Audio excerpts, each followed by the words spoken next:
watching the English newscast on Future Television. I'm Yumna Naufal, and these are today's top stories.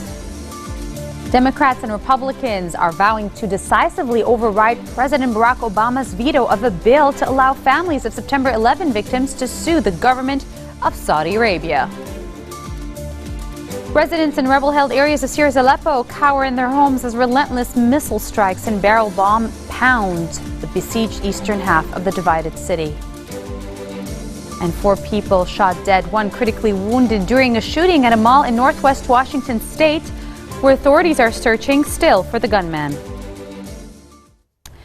Democrats and Republicans are vowing to decisively override President Barack Obama's veto of a bill to allow families of September 11 victims to sue the government of Saudi Arabia for the kingdom's alleged backing of the terrorists who killed nearly 3,000 people.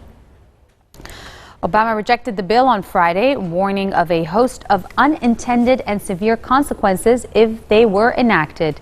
The legislation, according to Obama, could leave American troops and diplomats overseas vulnerable to lawsuits in foreign courts from people seeking redress for actions taken by armed groups that are backed or trained by the United States. The bill's proponents disputed Obama's rationale, arguing the measure is narrowly tailored and applies only to acts of terrorism that occur on U.S. soil. Saudi Foreign Minister Adil bin Ahmed al-Jubair warned lawmakers they were on a path to turning the world for international law into the law of the jungle. Saudi Arabia did not have any immediate comment on the veto, which comes 2 days after the Senate voted convincingly to back a $1.15 billion sale of American weapons to the kingdom.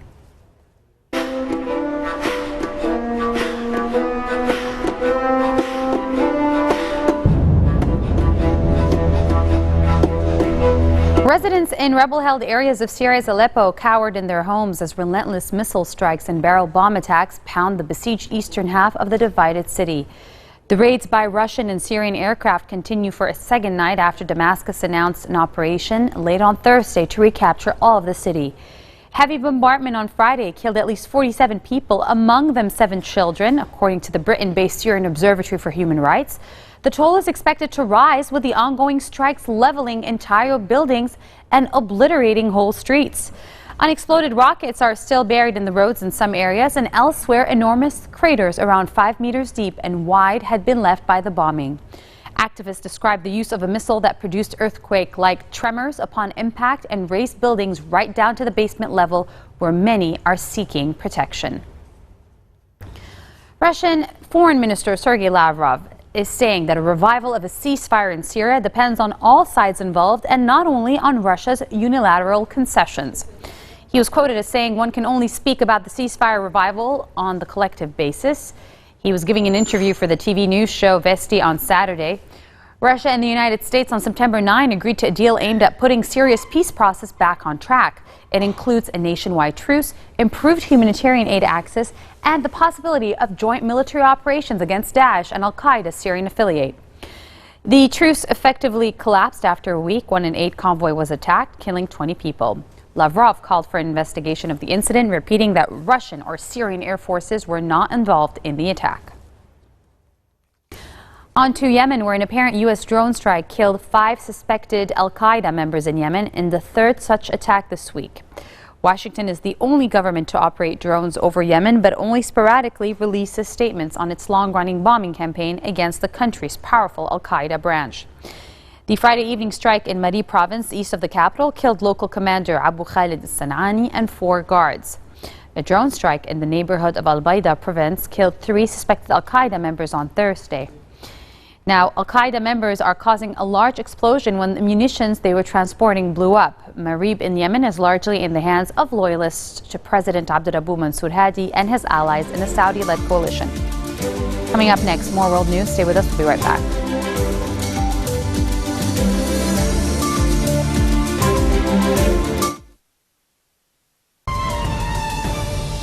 Welcome back. A group opposed to Britain's exit from the European Union is accusing the government of refusing to make it public the official justification for triggering Article 50 to start the Brexit process without a parliamentary vote. The British government's position is that it has no legal obligation to consult Parliament on invoking Article 50 of the EU's Lisbon Treaty, which will give Britain a 2-year period to work out the terms of its departure. The People's Challenge, which is financed by a crowdfunding campaign, said it had planned to make public the government's written legal defense of its position on triggering Article 50 alongside its own lawyer submissions to court, so the country could see and engage with the competing arguments. But it said the government was insisting that every word of its defense must be kept confidential. The People Challenge Friday lodged an urgent application to court to allow it to publish the government's argument. The court is yet to rule on this application. And speaking of the EU, the High Representative for Foreign Affairs, Federica Mogherini, is calling for a unified European defense program during a policy speech at Columbia University in New York City. Speaking on the sidelines of the annual opening debate of United Nations General Assembly, the 43-year-old Italian politician described such a program as necessary to remain a strong partner with the U.S. and to meet global demands. Power comes with responsibility, and we, the European Union, cannot hide from our responsibilities. We are not in the 50s. So America deserves and needs strong partners. So a stronger European Union is not alternative to NATO, but on the contrary, a strong European Union can and will make NATO stronger.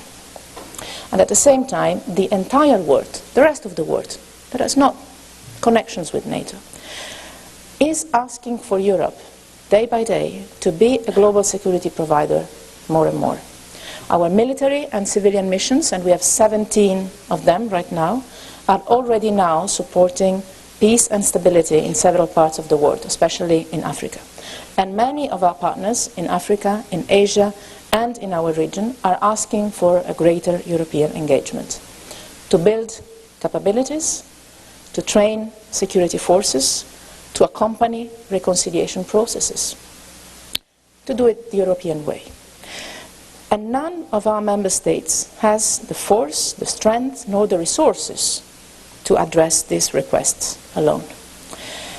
And I see that there is a growing consensus among our member states in Europe on the need for a Europe of defense. Let me just mention one figure. In Europe, we currently invest 50% of the US budget for defense. Hungarian Foreign Minister Peter Szijjártó slammed failed migration policies and called for a comprehensive plan aimed at keeping migrants closer to their countries of origin. He made the comments in a speech on the fourth day of the opening debate at the UN, and he told the UN that keeping migrants closer to home was probably the best solution. Hungary puts security of Hungarian people to the first place. We have protected our borders so far, and we will not allow mass violation of our borders in the future either. We have to make clear that in the meantime, there are migratory policies all around the world which have failed. Migratory policies which consider every migrant refugees have failed. Migratory policies which want to force countries to receive thousands of migrants against the will of their own citizens have failed. And migratory policies based on accusation of countries who protect their own borders have failed as well. Mr. President, the uncontrolled and unregulated mass migration offered opportunity for terrorist organizations to send their fighters and to send their terrorists to other countries and continents. In an abrupt shift, U.S. Senator Ted Cruz endorsed Republican presidential nominee Donald Trump, saying he's the only candidate who can stop Democrat Hillary Clinton from winning the White House on November 8th. He was quoted as saying, "A year ago, I pledged to endorse the Republican nominee, and I'm honoring that commitment. And if you don't want to see a Hillary Clinton presidency, I encourage you to vote for Trump." The former Republican presidential candidate said this in a lengthy statement printed on social media. He is a senator from Texas who is a favorite of the conservative Tea Party movement, but he was one of Trump's last challengers for the Republican nomination. When Cruz addressed the Republican National Convention in July in Cleveland, where Trump accepted the nomination, he declined to endorse Trump and was essentially booed off stage by the New York businessman's supporters. 4 people were shot dead and 1 critically wounded during a shooting at a mall in northwest Washington state, where authorities are still searching for the gunman, several media outlets are reporting.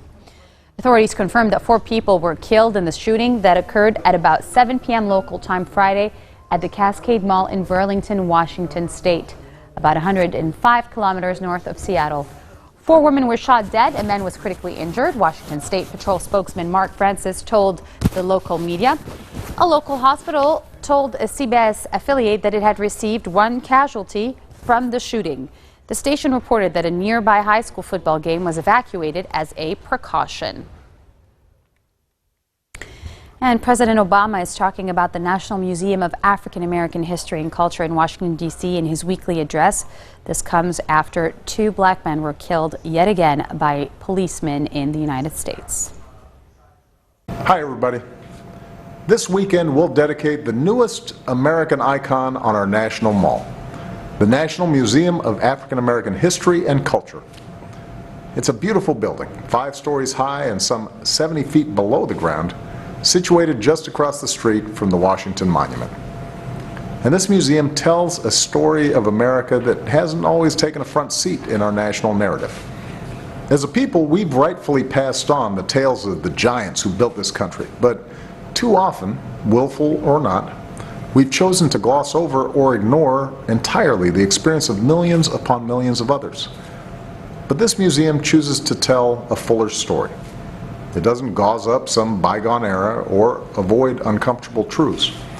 Rather, it embraces the patriotic recognition that America is a constant work in progress, that each successive generation can look upon our imperfections and decide that it is within our collective power to align this nation with the high ideals of our founding.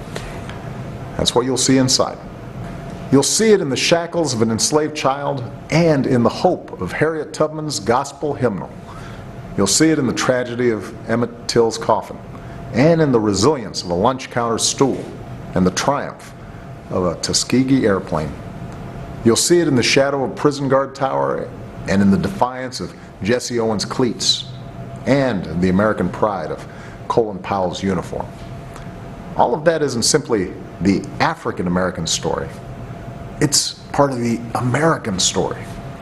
And so it is entirely fitting that we tell this story on our national mall, the same place we tell the stories of Washington and Jefferson and our independence, the story of Lincoln, who saved our Union, and the GIs who defended it, the story of King, who summoned us all toward the mountaintop. That's what we'll celebrate, not just this weekend, but in the years and generations ahead. A fuller account of our glorious American story. It's a chance to reflect on our past and set a course for the future. Because here in this country, all of us, no matter what our station in life, have the chance to pick up the pen and write our own chapter for our time. This marks the end of our bulletin for today. Now for a reminder of our headlines. Democrats and Republicans vowed decisively to override President Barack Obama's veto of a bill to allow families of September 11 victims to sue the government of Saudi Arabia. In Syria, Aleppo, more strikes and more deadly bombs. 4 people shot dead, 1 critically wounded during the shooting at a mall in Washington State in the United States. Those are your headlines on this Saturday. I hope everyone's having a great weekend. I'm Yumna Nelfa signing off. Have a good one.